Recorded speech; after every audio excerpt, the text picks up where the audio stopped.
to talk about today is more conceptual than it is necessarily a pragmatic approach. But I want to talk about Yeah. war of Torah and how the rabbis paint this ideal universe where the only war that a Jew needs to fight is milchamta shel Torah, which means the war of Torah, which we'll get into and explain. Obviously, in today's reality and in our history, that hasn't been an option for us. Right? We've always had to fight these wars for our lives, and we're currently in the midst of one. And it's this horrible tragedy of the world we live in. But I want to sort of step foot today into this theoretical world of what the rabbis paint as this ideal, which is that a Jew should only really be engaged in milchamta shel Torah, the war of Torah, of acquiring Torah. That the Beit Midrash should be our only battlefield. Um, this may also bring up the topic of the Hasidim in Israel who avoid the draft, although there's been updates on that front. But I think this is sort of a separate issue. I don't mean that when I say Milcham Tashkil Torah, I don't mean opting out of defending your country and living off of the tax benefits. Um, so I'm not touch. I don't mean that kind of hypocrisy. I mean really just this ideal of we should be toiling on the battlefield of Torah alone.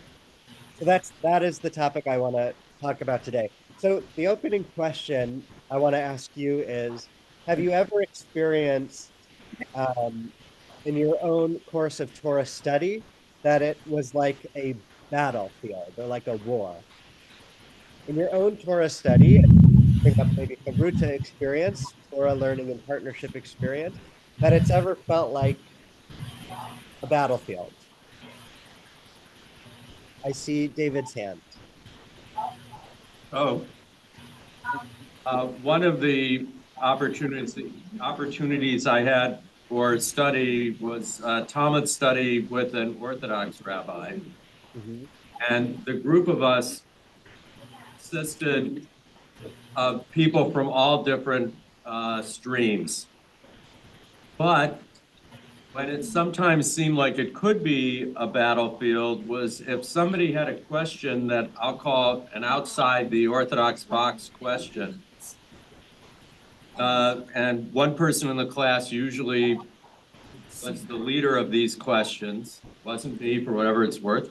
Uh, uh, what would happen, the dynamic in that room is the rabbi would lean back, almost literally lean back in his seat. And usually what I'll call newly Orthodox, that the Orthodox like to call Baal Tshuva, which is a phrase that's full of implications they like and maybe we might not. They would leap to his defense to explain away the question. You can't ask that question because we're too far from Sinai or whatever the reason would be. Good. And so many of us got from that at least in the context of that room, don't try to fight that battle because you're not going to move forward. Okay, good. So battlefield in the sense of there are some bombs you can't drop, right? Certain things that are beyond the pale in certain spaces. And this, I think, really gets into identity, right? If you were to bring in something that as a conservative Jew or as a Reform Jew would be sheker to an Orthodox Jew, or maybe a Reform Jew to a conservative Jew to an Orthodox Jew, or vice versa. But something that is, and by sheker I mean lies, right? You can't say that's blasphemy. That's you're an Epicurus, right? You are again beyond the pale. This is not. right? Whereas in other spaces, those questions can be engaged with. So we get into identity. And that opens up also just in terms of like women in the Beit Midrash, right? That is a battle that many brave people have fought to make more inclusive spaces. Also, people who are homosexual as well, right? That sort of this battle of even getting into the Beit Midrash, and we know that this has its origins even in our Talmud, where there used to be a bouncer standing outside of the Beit Midrash, and it was really this elite place of learning. We know that the great Rabbi Akiva, froze in the dead of winter on the ceiling of the Beit Midrash trying to peer in, but he wasn't allowed in. He was a convert. He also was poor, right? So he wasn't even allowed to enter. So good. Even just sort of what is allowed into the Beit Midrash, either people or ideas. That's great. Anybody else? And I want to put an emphasis on, if you are a regular speaker, of course, your voice is always so valued and we want that.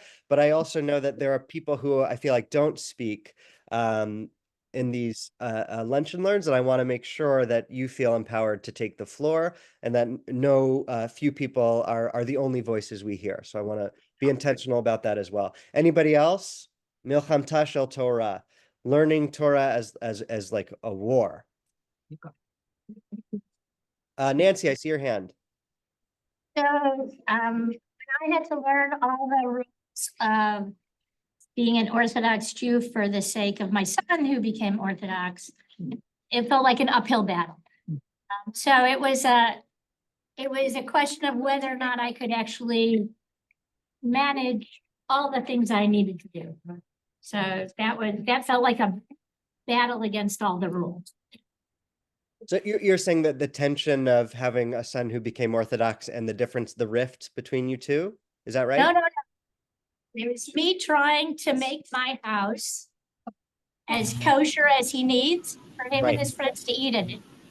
And Shomer Shabbos for him to be there.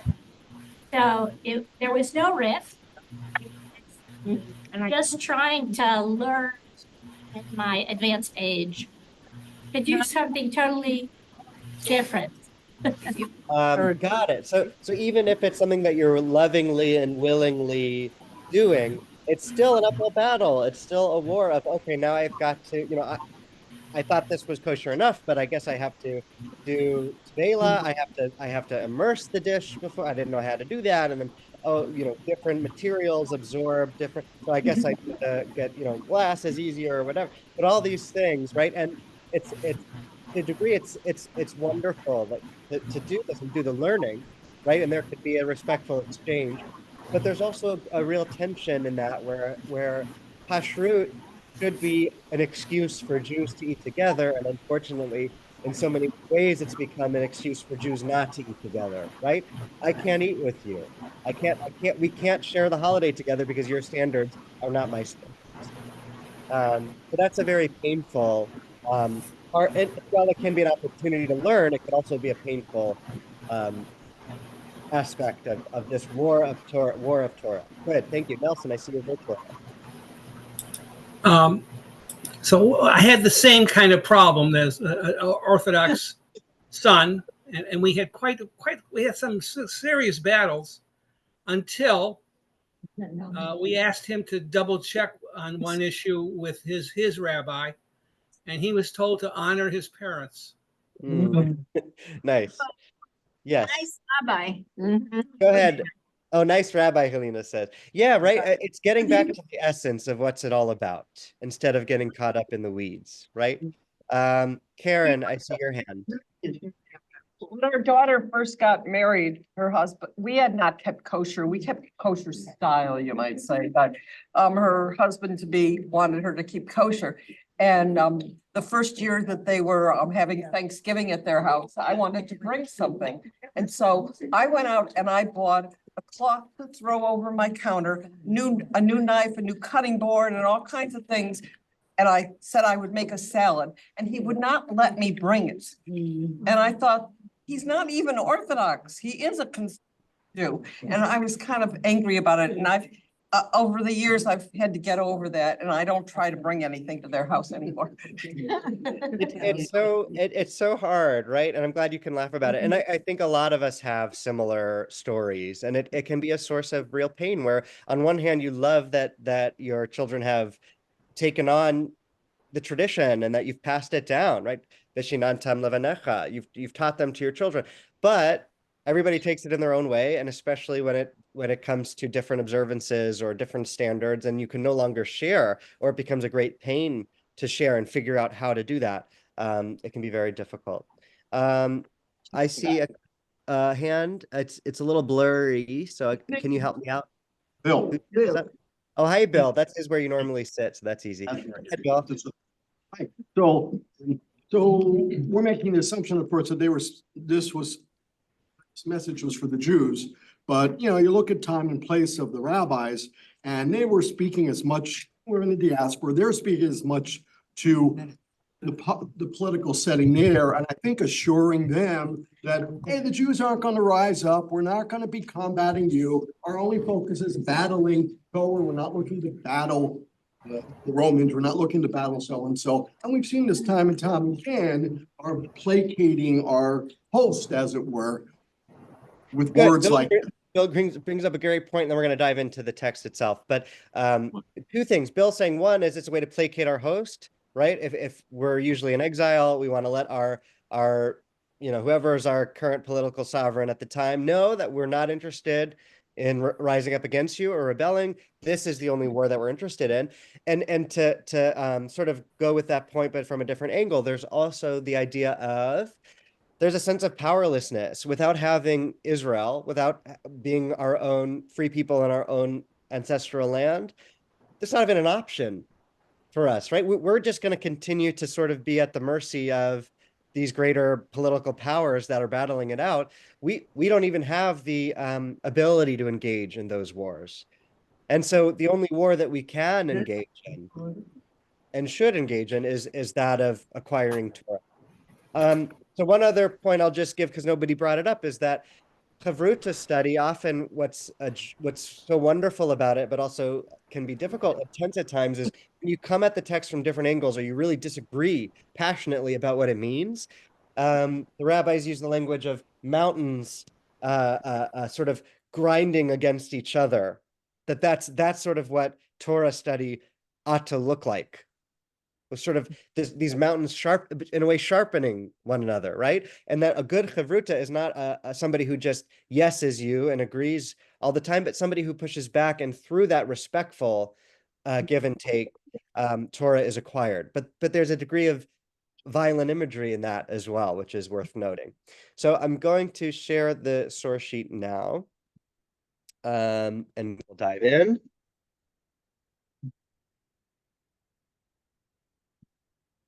Okay, here we go.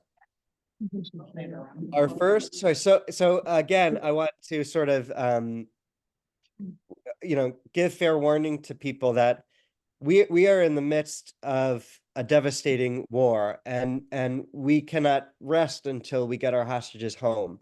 So while I'm bringing to you some rabbis who are going to be putting forth pacifism as this romantic ideal, I want to acknowledge that, hey, yeah, everybody would love that, but it's just unfortunately not the reality we live in. At the same time, I think it is so interesting to see how a text, and by the way, the Old Testament is often pegged as being very violent, how there could actually also be great support for this idea of the only war that a Jew ought to fight is the war of Torah, which in a way is a pacifist perspective. So again, there are very real problems with pacifism. Number one being, hey, look what happens. We're not going to just roll over, right? If we did, we're at the mercy of a very violent world that hates us. And in this current moment, we need to respond. We need to get our hostages back. So I just want to acknowledge that's the reality, but we're going to be bringing in some texts that make the claim that pacifism or focusing not on physical wars, but the spiritual war of acquiring Torah is actually where our priorities ought to be, I thought was a very interesting, if not spicy, topic to bring to you all today. So let's start with the first text. Who would like to read? Should be familiar to most people as it's the basis of Pesach, Passover. Who wants to read from Exodus? You could just jump in because it's hard to see. Oh. For that night, I will go through the land of Egypt and strike down every male firstborn in the land of Egypt, both human and beast, and I will mete out punishments to all the gods of Egypt. I, God alone, right? So this is really fascinating. How could we possibly get from God is going to be in an act of honestly biblical justice? They threw our firstborn male children into the Nile. Now God, the 10th commandment and the 10th and final plague is to kill the firstborn Egyptian from human to beast. How are we going to get to a pacifism message from a pacifist message from that? We'll see how. Our next text is Rabbi Aaron Shmuel Tamaris, who was a rabbi in the turn of the 1800s to the 1900s. And he is deemed the sensitive rabbi. Mitra Geshet, I think, in Hebrew. But anyway, he was a very sensitive person, a real humanist, and so it makes sense that he didn't like war very much. Who would like to read his commentary on the verse we just read? You could go for it. Thanks. For I will go through the land of Egypt in that night. I, no intermediary. Now, obviously, the blessed Holy One could have given the children of Israel the power to avenge themselves upon the Egyptians, but he did not want to sanction the use of their fist for self-defense even at that time. Therefore, the blessed Holy One took great pains to remove Israel completely from any participation in the vengeance upon the evildoers to such an extent that they were not able even to see the events. For that reason, midnight, the darkest hour, was designated as the time for the deeds of vengeance. And the children of Israel were warned not to step outside their houses that hour. All this in order to remove them totally and completely from even the slightest participation in the deeds of destruction, extending even to the watching of them. Thank you, Lynn. Let's pause. So pretty interesting stuff, and I heard some oohs and ahs, and that's interesting. So I want to pause for reactions now. What do you take of his commentary of this well-known verse and how the Haggadah, our Haggadah explains God specifically, and God's doing this God's self, and no angel. Leonard, go ahead, Nelson. I'm sorry, I have a negative comment. Sure. What did the animals do to us? What do the what? Why kill the animals? What do they do to us? Yes. Right. So I'm troubled with that as well, and it's the same with if you look at Noah's Ark, right? What were the animals really evil? I know we're saving, couples of animals, but what about all these other animals that are wiped out? Did they really? And then often with war, you're supposed to totally prescribe the city, including the animals. So you're right to feel that there, compassion towards the animals. And in Hebrew, tsa'ar ba'alei chaim, we have an actual halachic term that the rabbis deem as compassion for the animals. So I'm totally with you, but I don't want to go off on that tangent at this time, though. I'm happy to spend any other session on Tsa'ar Ba'alei Chaim, our compassion to animals, and how that is indeed a Jewish and rabbinic concept. But anybody else in the room, reactions on? Go ahead. I see Jerry. Yeah, yeah, I mean, I like the whole idea. The problem is on Purim, it's exactly the reverse. The Jews are given the power to take vengeance on those who would kill them. So Good. which, I said one way or the other. Good. Good. Okay, that's all well and good for Pesach, but what about Purim, which is, although you might say, because God is only covertly in the Megillah, right? God is notably absent, at least in explicit terms. So you could say that that was the Jews necessarily taking measures to defend themselves, but still, you might say there's still a consistency here because that was not necessarily divinely mandated. Although there are plenty of wars that are divinely mandated and wipe out Amalek. And so you can find plenty other examples where God does tell us to go to war, to take violence into our own hands.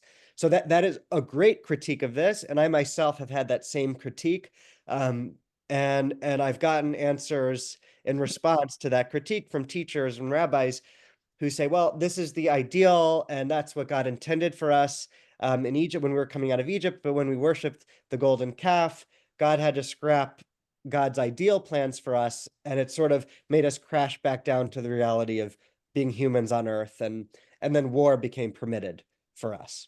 But it wasn't originally supposed to be like that, is one answer I've gotten. Not totally satisfying in my opinion, but you raise an important question. Ron, your hand was up.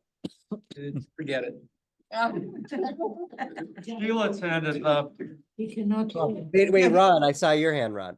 Was your hand? What I was gonna say is that this was at the beginning of the Exodus, and at the end of the Exodus, when we go into Israel, we're told to prescribe everything. Exactly.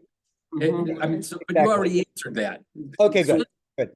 Yes, But I Karen. don't, yeah, I don't like the idea, does God want us to be not able to take care of ourselves ever? It's like you have to let your children go sometime, you know? And if we can't protect ourselves, if we can never feel like we can take care of ourselves, how can we grow up? Wait, I thought I understood you, but curious what you mean about the letting your children go and grow up part. What do you mean by that? Well, we're like children when somebody hurts us, that we have to wait for God to take care of it for us. We're not allowed to do it. And it's like when you're a child, your kids are really little, you say to them, that's okay, I'll take care of it for you. It's like, when do you become more mature? When do you say, okay, you have to take care of this yourself? It's a great point. So you're making me think of a story that my grandma Gloria always used to tell growing up, that she's walking down the streets of Jersey, going to school. She was bullied, anti-Semitic kids who would call her names. And she told me, and this is the language of my grandma Gloria, she said, you know what I did, Josh? I said, what'd you do, Grandma? She said, I popped him in the toaster. I love hearing from my grandma. She popped him in the toaster. And it was something when she came home, and her grandma, who she was raised in part by her grandma, who she loved so much. And she was Orthodox, a very traditional woman, and a very righteous woman. And she said, Gloria, and my grandma knew that she was in for trouble. And she said, Gloria, I'm very proud of you. You showed that kind, and she was relieved that was her response. I think I'm getting that last bit right, but I may be misremembering. But right. So point being, like, again, in theory, it's such a beautiful. Personally, I think it is such a beautiful concept, but in practice, it seems like it is almost making us rely too much on faith. And as a rabbi, that's hard to say. But also, if you look at Zionism as a movement, that was part of the Orthodox pushback, or ultra-Orthodox pushback, was that you can't hasten the Messiah, right? You can't, it would be violating faith to take matters into our own hands. We have to wait for God, right? We have to wait for God. And the Zionist leaders ultimately decided, no, we God works through us, right? We have to take matters into our own hands. And so I think that's a very real tension. And I certainly see the merits and beauty of both. And I think this particular rabbi would side on the side of, violence is always wrong because it begets more violence. And that there must be other solutions always, which again feels like, yeah, ideal and lovely, but maybe not practical. But I still I think it still merits discussion because I think it's got beauty and it's interesting. David, I see your hand. Yeah, first, I'd like to defer to Sheila because you can't see her I hand, can't but see, good, thank you. I can't see anybody beyond. So yes, please let and me then know. I have a couple of thoughts. Go ahead, Sheila. Sheila, go Well, ahead. So basically is what's been said, but yeah. And what Karen said, and what you said the teacher said, and that's, I think, that we evolved, that we were basically kids in Egypt. We were not a solid, She's repeating, yeah. a concise group, Hmm. a cohesive group. And Interesting. once we got into our land, that's when we sort of grew up and became a nation. We were not, or a people, we were nothing in the Midbar. So it's interesting, and what you're saying is making me think of when we had former Prime Minister Naftali Bennett here at B'nai Yeshurun, and he made a point that I thought was really interesting about basically military service being a rite of passage and something that, or even not necessarily military service, but sort of standing up for yourself, even if that means physical confrontation, that is a way of growing up ultimately in this world. Otherwise you get taken advantage of. Right. And I mean, I that's thought, basically what's happening today in Israel. You well, know, exactly. how far do you fight? Right. At what point do you stop fighting? And I mean, we want to make peace, and you know, at what point? Right. But it's interesting because while I totally understood his point, absolutely, a part of me was also saddened by it. Because you look to a wisdom tradition, you look to Judaism, which we all love, and want to find sort of like higher ideals than what feels like the cold hard wall of reality, right? This is a spiritual treasure trough, right? We want to find the sort of higher ideals that bring us beyond what we know to be sometimes the necessary courses of the real. Although at the same time, our Talmud is, and our Torah, frankly, is very grounded in reality always, and that's also what's so unique and special about it. So it's not one or the other. But to me, I felt like physical fighting, confrontation is the path towards maturation. May be true, but it was still sad to me because I wanted other ways of coming of age as a mature Jewish adult. So I'll just leave that in the air. Probably also depends on the context, because sometimes the bully or whoever it is that you have to confront that might help your own growth and self-esteem may still have to be confronted in a physical way, whereas somebody else might be either more persuadable or at least have a discussion. Yeah, it depends on context for sure. So let's let me ask a question about the context, which is, I had two comments, I guess, and a question. I'll ask the question first. It says he's writing a sermon on liberty in 1906. From where is he writing, and what is the context or this situation that's provoking a sermon on liberty that includes this section? very fair question. I actually have the book in front of me, but I'm going to quickly give you some of his bio because that's totally fair. And I apologize I didn't have it ahead of time, but well, while you're looking it up, I'll just make my couple of comments. I'd be interested to know what his take is on, everybody knows that when we enter the land, there's going to be war because we're told we have to displace those people. The way they are expelled from the land is through us. right. So, and the second thing I would say, and Jerry provoked this thought in me, so I appreciate what he said about Purim. And I was thinking about what's the difference between this and that, or what's a difference that might explain this? And one of the differences is that this isn't per se vengeance. This is God striking out and both human and beast, and meting out punishment on all the gods of Egypt. Mhm. So we would say those are no gods, and I think that's a message that the Torah has for us. But they were certainly gods from the point of view of the Egyptians. Mhm. So it's not up to us to fight that particular battle. That's God's battle. Interesting. Fair. So maybe it's not God fighting the battles for us. It's God's fighting God's own battles in a sense, is a fair pushback. The Egyptians appreciate a mighty hand and an outstretched arm, then it has to be clearly from God and not God through us as an intermediary, perhaps. Interesting. No, very interesting.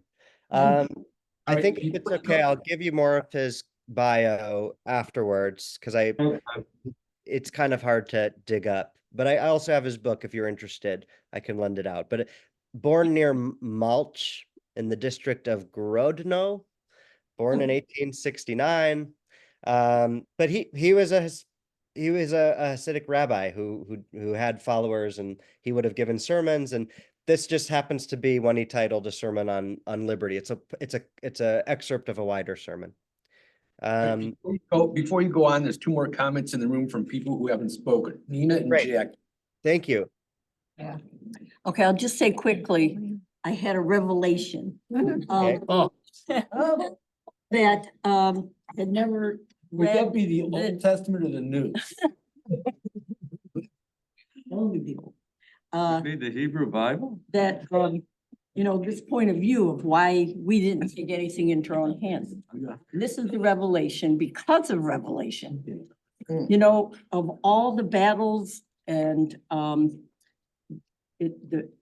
our Siddur, throughout the Torah, that especially in the Siddur, the reminder over and over of God taking us out of Egypt and what happened after he took us out of Egypt.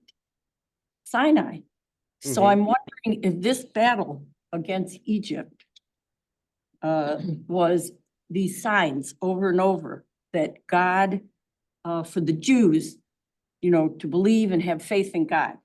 So that's kind of my revelation here, that's why. It's beautiful. I want to make sure I understand it. Saying that To have complete faith in God, that's why he took control of the whole situation. Yeah. so are you saying that this was preparation for Sinai, Yeah. and God Yes. needed to see that we had enough faith essentially to merit Torah? Or I don't want to put words in your Yeah. I want to Yeah, understand. that's kind of what I was thinking. I love that. Our complete faith, that's why he locked the doors and said, don't even step outside. Right. And- It's sort of like a And can you imagine hearing all that shrieking and, and you're behind these doors and it's pitch dark out in addition. Interesting. so maybe it's sort of like a first test or like preparation. If you can do this. Yeah, I mean, that's just my idea. Yes. And Nelson is reminding us that 1906 was a year of revolution and pogroms in Russia. So that might be a possible context. Thank you. But I think that's lovely. I think that's a lovely thought. Okay, let's just finish up. Jackie. Oh, was there more? Jackie, go ahead. Was seeing is situations where when we talk about innocent bystanders who end up being caught up in a war that they are what we call collateral damage. But in many cases, the war was thrust upon us. We were told to defend ourselves. And we are told to be part of this as part of self-preservation, where we are physically threatened, where people have come at us and said, we want to destroy you, every one of you. And when somebody has taken oaths to that effect,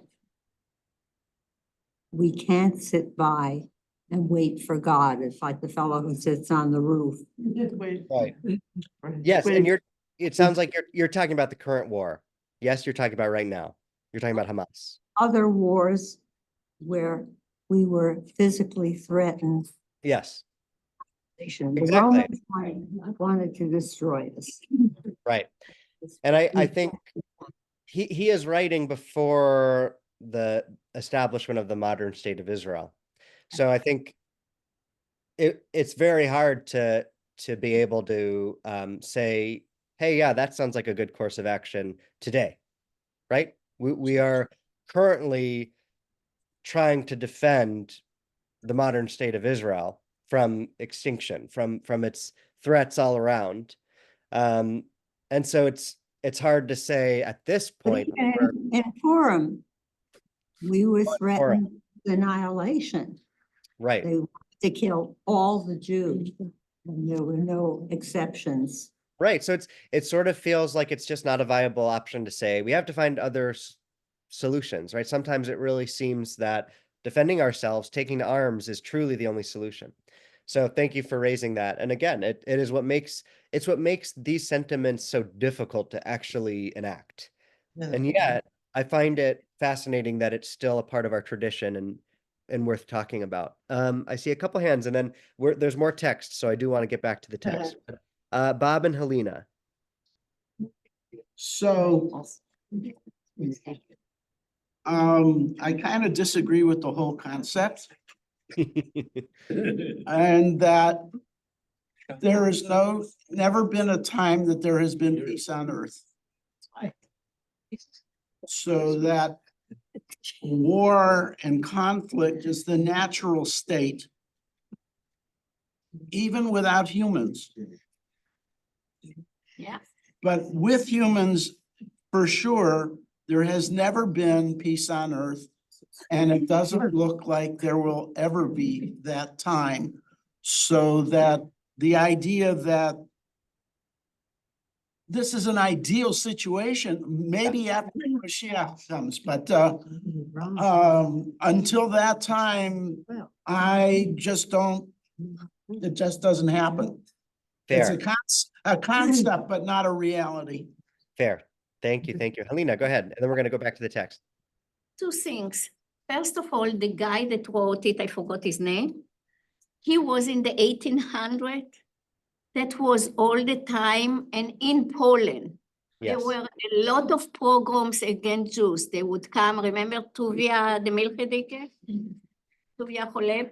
They were always threatening us, okay? And we were giving by money, by all kind of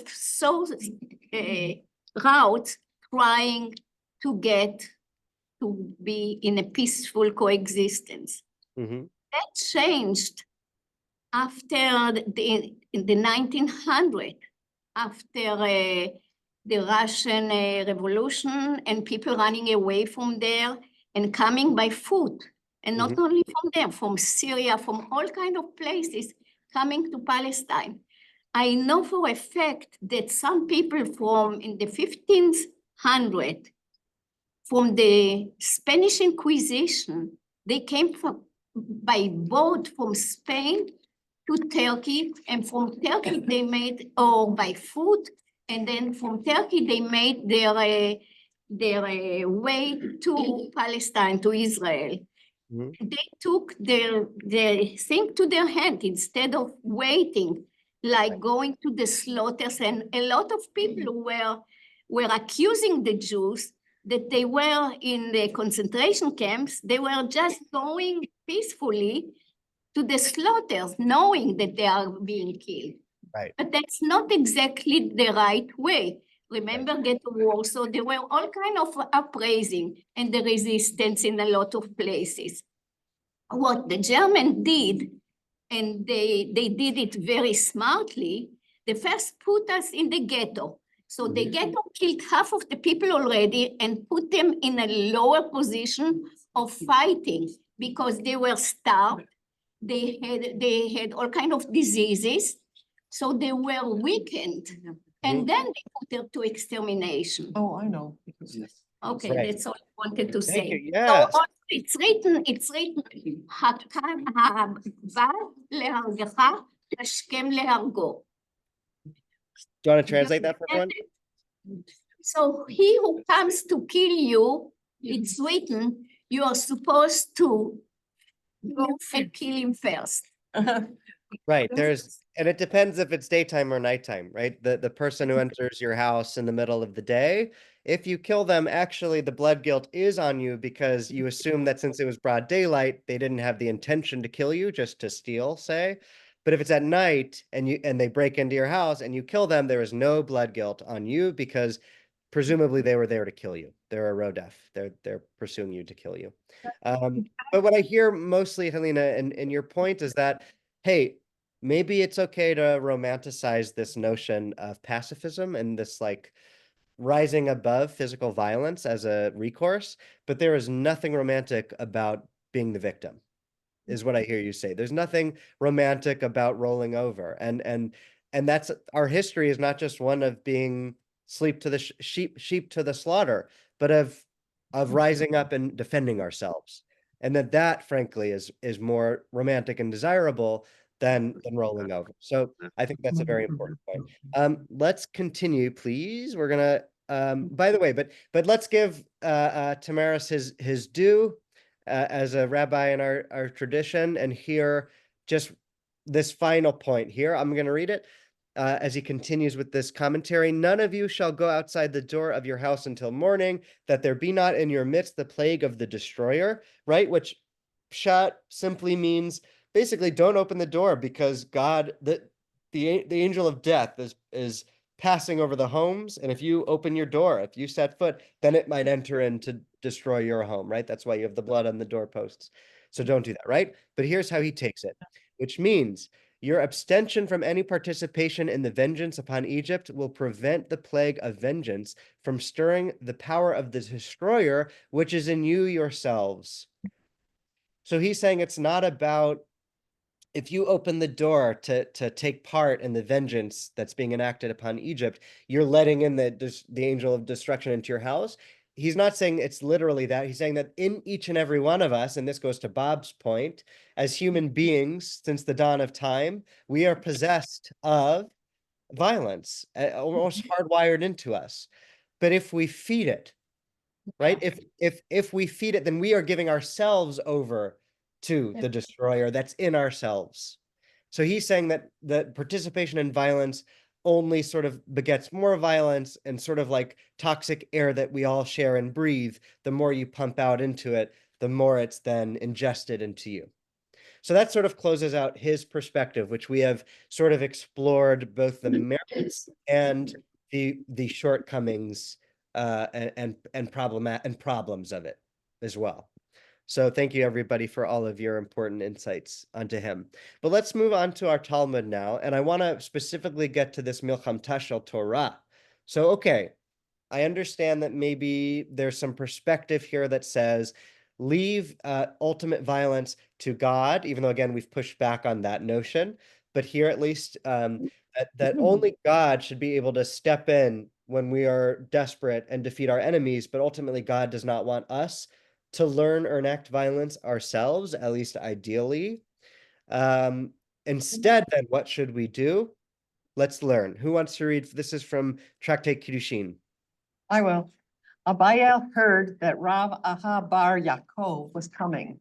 There was a certain demon in the study hall of Abaya, which was so powerful that when two people would enter, they would be harmed, even during the day. Okay, so let's pause real quick for context, which is that there's a lot of superstition in our tradition and a lot of demonology and sort of what to do to avoid a dibik, or what happened. And part of it is if you're walking alone at night, that will bring on a dibik, right? So here it's saying, but there was a certain demon that even if you were with somebody else, so that would protect you from a demon, and even if it was daylight, which would also protect you from a demon, there was still a demon in the Beit Midrash.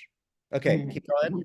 Abaya said to the people of the town, do not give Rav Aha bar Yaakov lodging. So he will be forced to spend the night in the study hall. Since Rav Aha bar Yaakov is a righteous man, perhaps a miracle will occur on his behalf and he will kill the demon. Rav Aha found no place to spend the night and he entered and spent the night in that study hall of the sages. The demon appeared to him like a serpent with 7 heads. Rav Aha bar Yaakov began to pray, and with every bow that he bowed, one of the demon's heads fell off until eventually it died. The next day, Rav Aha said to the townspeople, if a miracle had not occurred, you have placed me in danger. Yeah, good, thank you. So, again, a really interesting concept here. First of all, that there is a demon in the Beit Midrash, and the question is, what is it a literal demon, or what does that demon represent? What brings on that demon? And I think if you look at the context of the verse, you could argue that because it's about like who studies and who can't study and teaching to your children. And I think there is a notion that if you neglect your studies, that this is sort of the result of that this demon is sort of created by neglecting study. So this demon in the Beit Midrash, why 7 heads, is a good question. It may just be because that's like a good round number, or in every direction. I don't honestly have a better answer as to why exactly 7, although we can try to drash it ourselves. But then, of course, we don't, in our like great fantastical literature, there's no knight in shining armor who slays our demon with 7 heads. It's a rabbi who's davening, and with each bow, a head falls off. Again, to me, I think of the way that some ultra-Orthodox Hasidim in Israel try to avoid army service by saying, we're really fighting the battles to protect Israel by studying. And that's why you should fund us and we shouldn't have to serve. Again, I can see that having like a dangerous precedent here, but I don't take it in that direction, honestly, because again, that gets into more like specific hypocrisy of like benefiting from the state, but not defending it. And I don't think that's in the context of this text. But what we do get is responding not with physical violence, but with prayer, and with each bow, and or more pointedly, with not neglecting our studies, which spurned the demon in the first place, presumably. Go ahead, Nelson. I see your hand. Why couldn't Abaya have done it himself? Right. So you could say Abaye was a scaredy cat. I don't think so. Also, Abaye is a very righteous man, one of our greatest sages who's referenced among the most of our rabbis in the Talmud. So it is striking that he doesn't consider himself to be righteous enough, which you could put to his credit, saying he's being humble here. He's saying, you know, I don't have the merit to dispel this demon. We need someone even more righteous than I, and that's Rav Aha, which is a nice form of humility, maybe, or you could say it's cowardice. I see some hands in the room. I think Bill. Go ahead, Yeah, I Bill. mean, yeah, I'm assuming the miracle that they're both wishing for and then that he indicates has occurred isn't that he prayed and it wasn't that he vowed. It's that those things that he did called upon God to do a miracle. And so again, we're seeing it really was, in a way, God creating the opportunity to get rid of that demon, whatever that might be. And man's role wasn't to lift up the sword and take care of it. It was to engage Torah. It was to pray, but in the hopes of God intervening and hearing. Right. Exactly. That is the first course, at least the first course of action, right? Is call upon God to help you. And that's our relationship, relying on the relationship. But what do you guys think of the Beit Midrash being a battleground? Because it's very striking that this is in our text at all. What do you make of the Beit Midrash being a battleground? David, go ahead. So I think it's maybe relates back to what you were saying earlier, which is, you know, are people avoiding their studies, so to speak? So now they've created a reason to avoid them. It's also interesting, the interplay between these two great rabbis, because the rebuke to the townspeople is really a rebuke to Abaye, who's the one who told them, don't give him shelter, perchance there'll be a miracle. And this goes back to something we see often, which is thank God if there is a miracle, but don't just sit around waiting for a miracle. Could they have battled this battle a different way? Maybe if they'd all come to daven and study in the study hall, there wouldn't have been a demon there. Yeah. And then my only other comment on demons and demonology is, again, if we're in the Babylonian Talmud and our Persian Zoroastrian overlords, if you will, had a very strong sense of demonology from what I've studied. And we may have, I think at least some of the stuff that appears in the Talmud Bavli is at least influenced by that. Good. I wanted to preempt you with this because I knew this was coming, but it, so here we go. Sorry. It's all good. So this demon actually very likely is of Zoroastrian, Sasanian, Persian influence. And I'll say why that's important, but I have some notes on it, so I'm just looking.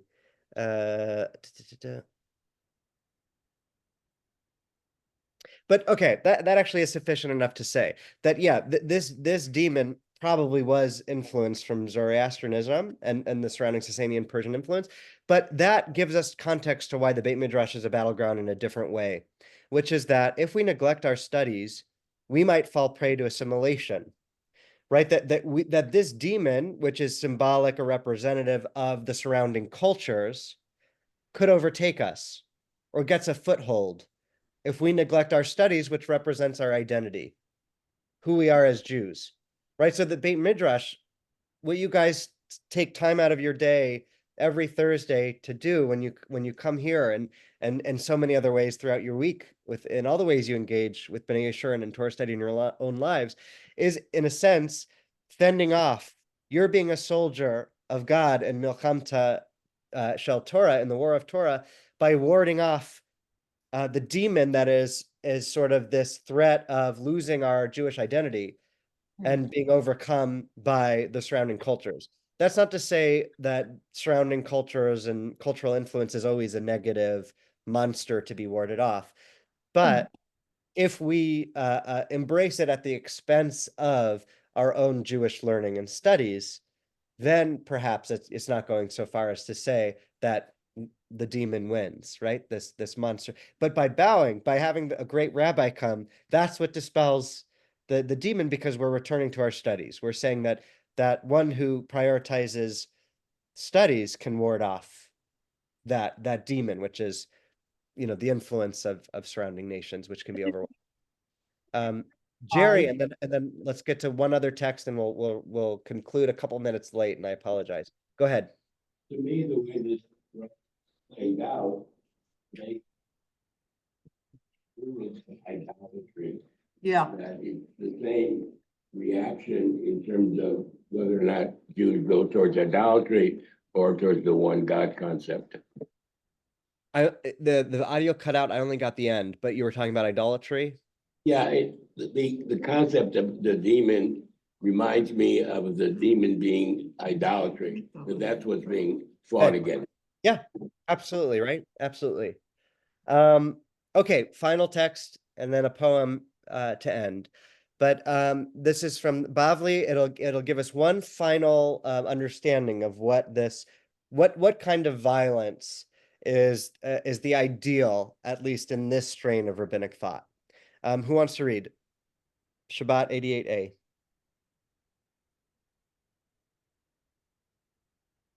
The Gemara relates that a heretic saw that Rabbi was immersed in studying halakha, and his fingers were beneath his leg, and he was squeezing them, and his fingers were spurting blood. Again, a graphic image, but it's so striking that it's a violent one in the pursuit of learning Torah. That he was just so engrossed in his Torah study, he didn't realize how much pressure he was putting on his fingers to the point where he actually cut skin. He bled. That Torah, the acquisition of Torah is can actually be a bloody pursuit, but that's the kind of bloodshed that ideally a Jew is engaged in. And why is it violent? I think because you could say that we're trying to put infinite divine knowledge into the small, limited container of the human being. And that there is a sort of violence in trying to contain the uncontainable, right? And again, that's sort of like breaking the container of the body in acquiring Torah too, which I think is so fascinating. So again, just by way of conclusion here, and we'll end with the poem, and thanks to all those who are able to stay a little longer, that we live in a world of cold, hard reality, and there's no romanticism in rolling over and being the victim. At the same time, it's nice to take an hour out of our day to enter and inhabit a world of what if we didn't have to fight for our lives all the time, if the world was a kinder place to Jews and to humanity writ large and to animals, Nelson. But if the world were a kinder place, what is the war that ideally a Jew would be enmeshed in? And that's Milcham Teshel Torah, that the only bloodshed would be the blood spilled in pursuit of Torah learning, of trying to cram infinite divine knowledge into the limited vessel of a human being, of the human soul and human imagination. But as it stands, we find ourselves in the midst of a devastating war, and it's heartbreaking, and we literally bleed. And we pray for that day of peace to come soon, where our hostages are home and this violence ends. And I just wanted to end with one of my favorite poets, Israeli poet laureate Yehuda Amichai. Does anybody want to read Wild Peace to conclude our learning today? I will, Rabbi. Go ahead, Francis. Thanks. Wild Peace by Yehuda Amichai. Not the peace of a ceasefire, not even the vision of the wolf and the lamb, but rather, as in the heart when the excitement is over, and you can talk only about a great weariness. I know that I know how to kill. That makes me an adult. And my son plays with a toy gun that knows how to open and close its eyes and say, Mama. A peace without the big noise of beating swords into plowshares, without words, without the thud of the heavy rubber stamp. Let it be light, floating like lazy white foam. A little rest for the wounds. Who speaks of healing? And the howl of the orphans is passed from one generation to the next, as in a relay race. The baton never falls. Let it come like wildflowers, suddenly, because the field must have it, wild peace. It was from Alex, I bet. Francis, go ahead. What'd you say? Is it from Alex who gave you this poem? Of course, anything good I ever give you is from Alex. Thank you. But yes, Alex as the poet. Yes, she first taught me this poem. Love it. So I want to thank everybody again for not neglecting Torah study, for being good soldiers of the Holy One, of engaging in Milcham Tashel Torah. And may it be speedily and soon that that's the only war that Jews need to fight. Thank you for teaching, even though feeling. Thank you. No, I appreciate it. I'm feeling a lot better. And I'll be back tomorrow. I'm excited to see you all. Thank you, everyone. And an early Shabbat Shalom.